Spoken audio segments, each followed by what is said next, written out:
Hi, everybody. I'm Diane Brady. I'm here with Moran Mina, who is in an artillery unit of the Israeli army. Moran, thank you for joining us. I know, first of all, my heart goes out to you. I know that your grandmother was one of the people who was abducted in the Hamas attack. Why don't we start with that? What happened? My grandma lives in kibbutz near Oz. The kibbutz is 1.8 kilometer from Gaza Strip, and my grandma lives there. And when all the missiles start, she go to the safe room and try to lock herself there. And we talked to her till 10 in the morning, and then suddenly she stopped answering. We didn't know why. All the people in the kibbutz stopped answering. We thought it's a communication problem, but we found out that not. So 4 or 5 hours, we had no contact with her at all. And I was in the army in that time, in my base, and my family was trying to get her in the phone. And then at 4 o'clock, my aunt called her, and someone from Hamas answered, "It's Hamas, it's Hamas." And then she stopped the call, and we didn't know. I thought that she was dead, but we didn't know what happened. We didn't know where she was, if she's still on the kibbutz, if she on Gaza Strip. We didn't know, and there was a lot of fighting in the kibbutz. It took a lot of hours till Tzal got there, and at 8 o'clock, after the things were calm a little bit in the kibbutz, one of her neighbors said that he has hear her from his house, help me, Atzilu in Hebrew, and he got out of their house with his gun and tried to save her, but there was a lot of Hamas in there, so he come back to the safe room because he couldn't help her. And he said that he saw her walking and the Hamas was taking her from the house. He saw her walking outside the house, and we understood that they kidnapped her. You heard anything else since, Moran, in terms of any communication from the government or Hamas as to how your grandmother is doing? And no one, not from the Israeli government or from other source, talked to us. At Tuesday night or evening, we saw a video that Hamas posted on Facebook, and there is few seconds that we see that they took my grandmother from the house and put her on a truck. And that all we have. No other photos, no other video, no other validation that of where she is and what she's going through. I'm so sorry. I mean, you are in the Israeli army, and certainly I know you have been trained, I'm sure, and are used to some of these attacks. It was a complete shock to the world. How was it to your family since your grandmother, as you mentioned, was growing up or lived in the kibbutz that was near a lot of where I'm sure shelling took place normally? We always worry. We always worry about her, but she's the one that worry about us all the time. She grew up there. She lived in the kibbutz all her life from age 18. She was one of the founders, the first founders of the kibbutz, and she was okay. Every time they had missiles, she would come to us or stay in the safe room at hers, and we always worried, but she wouldn't hear about moving from the kibbutz. It was her home, only home, and we always worried, but in our worst thoughts, we never think that this would be. This is the What are you doing right now? I mean, tell me a little more about you are in the army. You've, I'm sure, been called up to duty. What are you having to do right now in light of the counter attack as Uh, a result of this, pers- unprecedented? Personally, I can do anything. I do my job, but now I'm home with my family because till Tuesday night I was on my base, but now I'm with my family because it's a mess.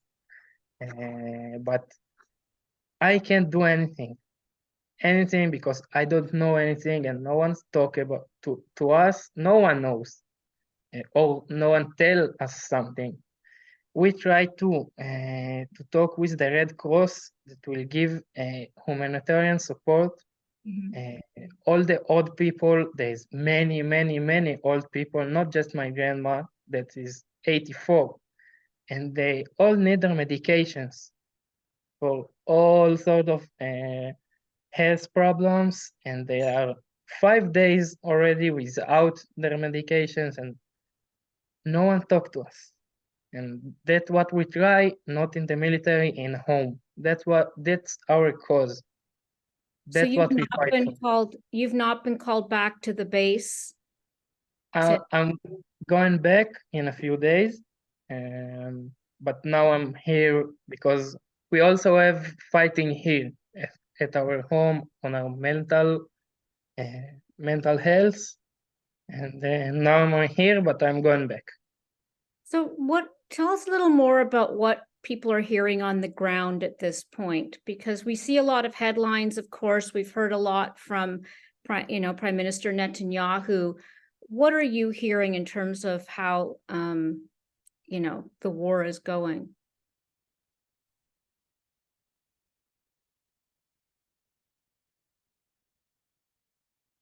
Oh, Moran, are you there?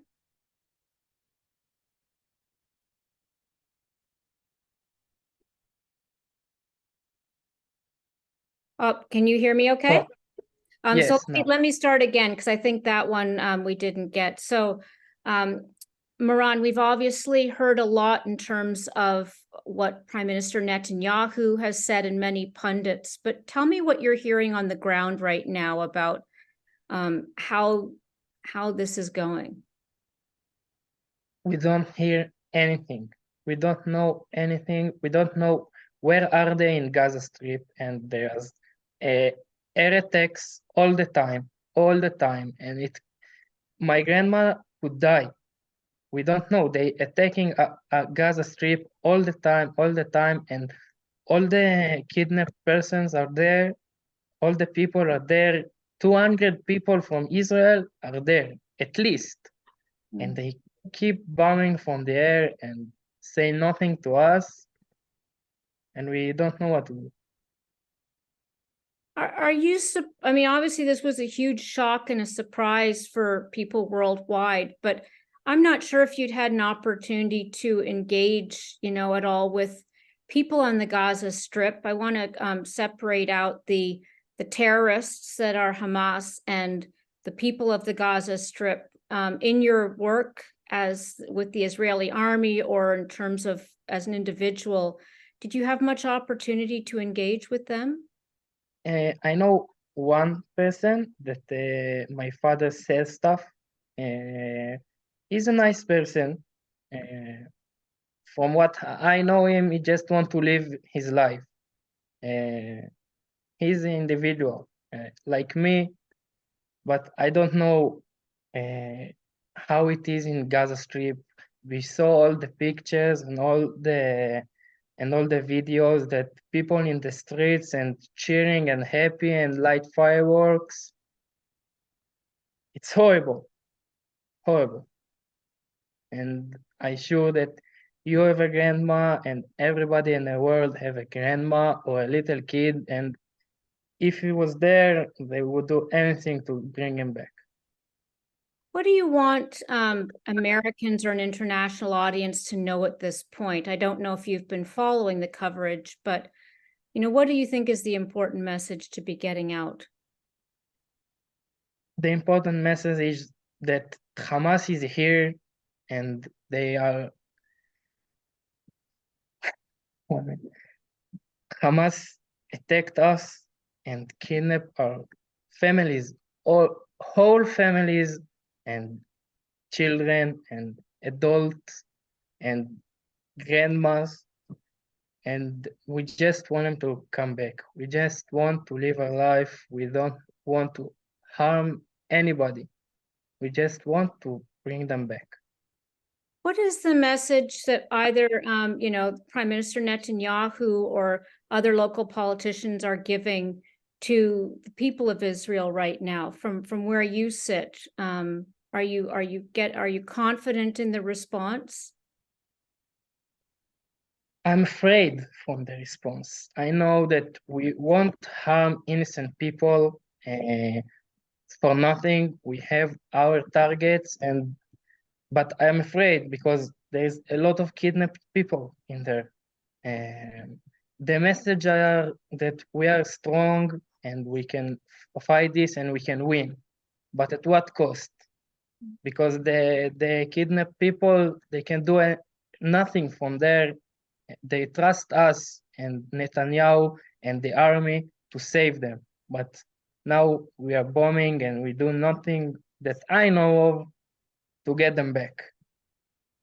Do you think it's possible to extricate Hamas, the terrorists, from Gaza Strip? I mean, people have talked about the destruction, the absolute need for destruction now of Hamas in that area.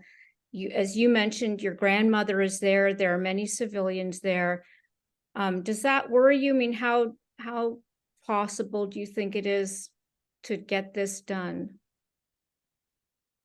I don't know. I just want my grandmother to come back home.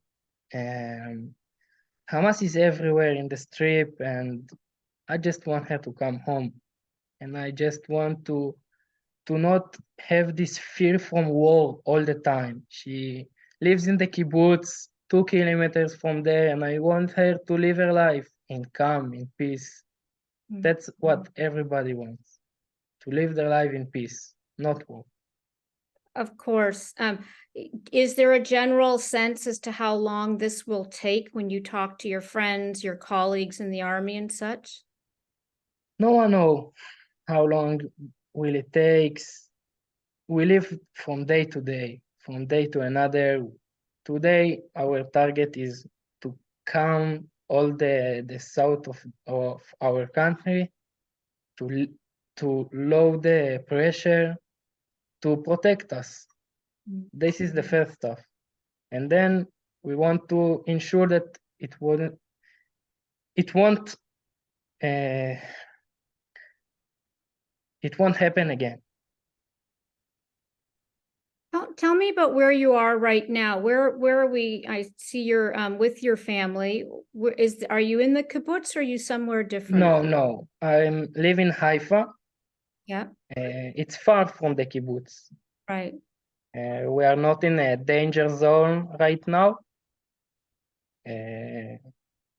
I'm here, because we can't go to the kibbutz right now. It's closed area. It's a war area, and we can't go there. There is nobody there. All of the people that survived the attack and not died or murdered or kidnapped are now out from the kibbutz. No one stayed there, and that's Well, what an emotional and difficult time for your family, Moran. I really appreciate you taking the time to join us. Is there anything else that you want to say in terms of even the international response? I know a lot of people have come out very strongly, condemning Hamas for these actions. Has the international response been what you think it should be?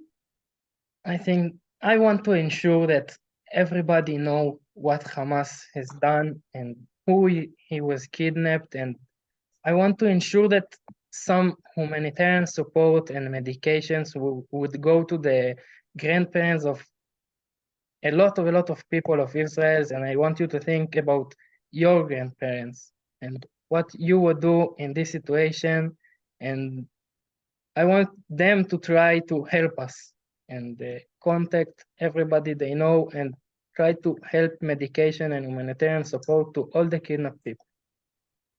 Well, our hearts are with you and your grandmother and everyone else who has been impacted by this horrible tragedy.